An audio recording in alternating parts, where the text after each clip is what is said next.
Well, we've got a big show planned, so let's just kick it right off. Please welcome, put your hands together and welcome today's sponsor guest, joining us from the University of Phoenix, the Phoenix Campus Director. Please welcome Barbara Snyder. Barbara, come on up.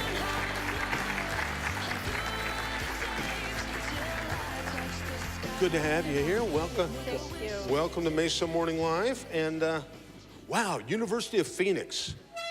We've all heard of that. Tell us a little bit about the history of the University of Phoenix. Well, University of Phoenix has been around for 40 years, and it was founded by John Sperling, who had a vision that everybody should be able to go to college. So whether you didn't have a chance right out of high school to attend college and you were working with a family, you should still be able to have that opportunity. So all the programs and degree programs were designed for working adults to make that possible. So, I mean, this sounds like a stupid question, but University of Phoenix started right here in Phoenix. What year was that?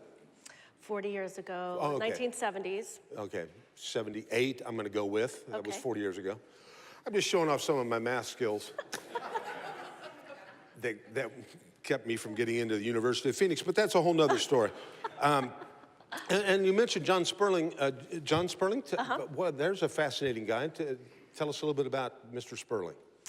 Well, he was a Cambridge-educated individual who was seeing that there was a lot of injustice in the world. If you didn't get the opportunity to go to college because you couldn't afford to do that right after high school, then you needed to just work the rest of your life in your field. So he wanted to change that and made it so that there were other options. And he became an innovator in higher education, and those innovations now have become ubiquitous across the nation, online, evening classes. And so we're excited now with our new leadership to move forward with the newest upcoming innovations for the student experience for the working adult too. Well, I know you mentioned he was very innovative. I think that's University of Phoenix, kind of their trademark is innovation. What's going on there? What's on the horizon? Well, we have we have Peter Cohen, who's a new leader. We're a private company now. The owners who we're owned by also own really reputable companies such as McGraw-Hill and Career Builder, Bank of the West. And what their goal is for us is to do everything right. So the first thing is that we have a tuition guarantee now. We've created an environment where tuition is lower than ever, and it's guaranteed. So any student who comes to the University of Phoenix, even if they take a break for several years, it's one price and it's guaranteed. So that's one of the innovations. We're also leveraging the digital environment so that the student experience can be outstanding and mobile, so that there's an opportunity for we're just rolling that out right now, where students are able to experience their classes on their phone or other mobile devices. So. Yeah, it's hard to get a kid on a phone, isn't it? That's kind of awesome. You start to yell at your kid about being on the phone. They're like, I'm working, I'm at school. Right. What a genius move that was. Now Phoenix is so there's a physical campus, and then there's also the as you mentioned, online. How many locations are there? Phoenix obviously being the initial one. Well, there's about 17 locations around the country right now.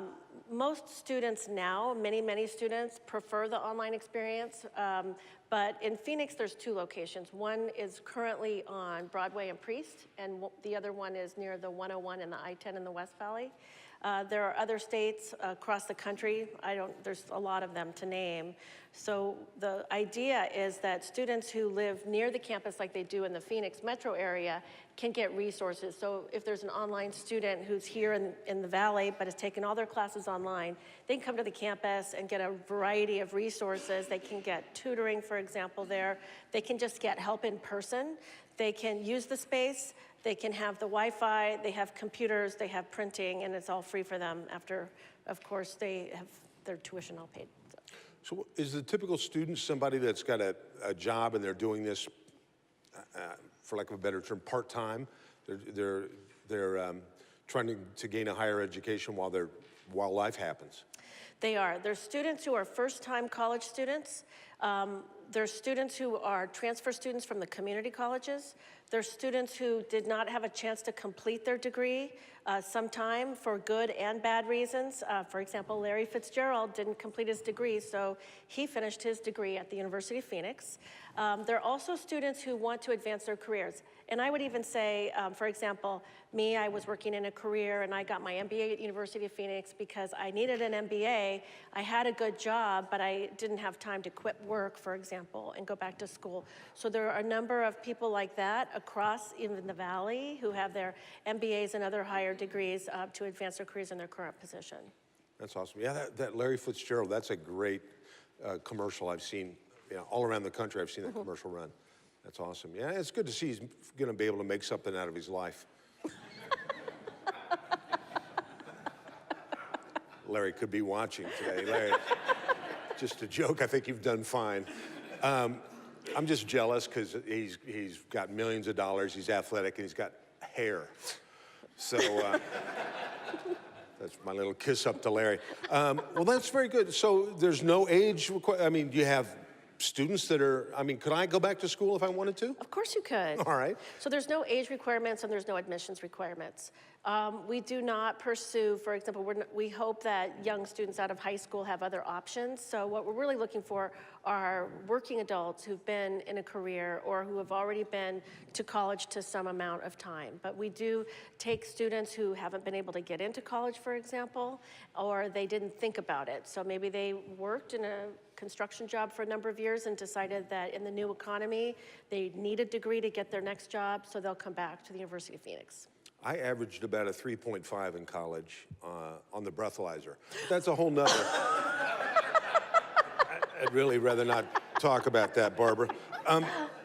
Now, what an interesting previous life you had. You were a dog trainer, is that right? That was a really long time ago. That's all. What a That was great like segue college. into education. Yeah, that was college. Well, it was. I learned learning theory. I learned theory of motivation, and yes, and I learned not to train dogs anymore. So That's great. I just let them grow up.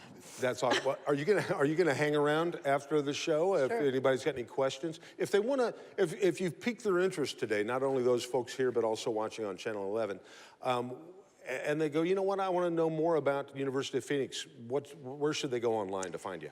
To phoenix.edu. So it's really, really simple. You can go to www.phoenix.edu, and the first thing you'll see is the price guarantee and the new tuition. So we're being very transparent, and it's easy to get connected, and you'll see what we're doing. That's awesome. Well, thanks for taking time out of your busy schedule to be here, and keep up the good work. Thank and come you. back and see us. Thank you so much. All right, ladies and gentlemen, please welcome. Thanks, Barbara.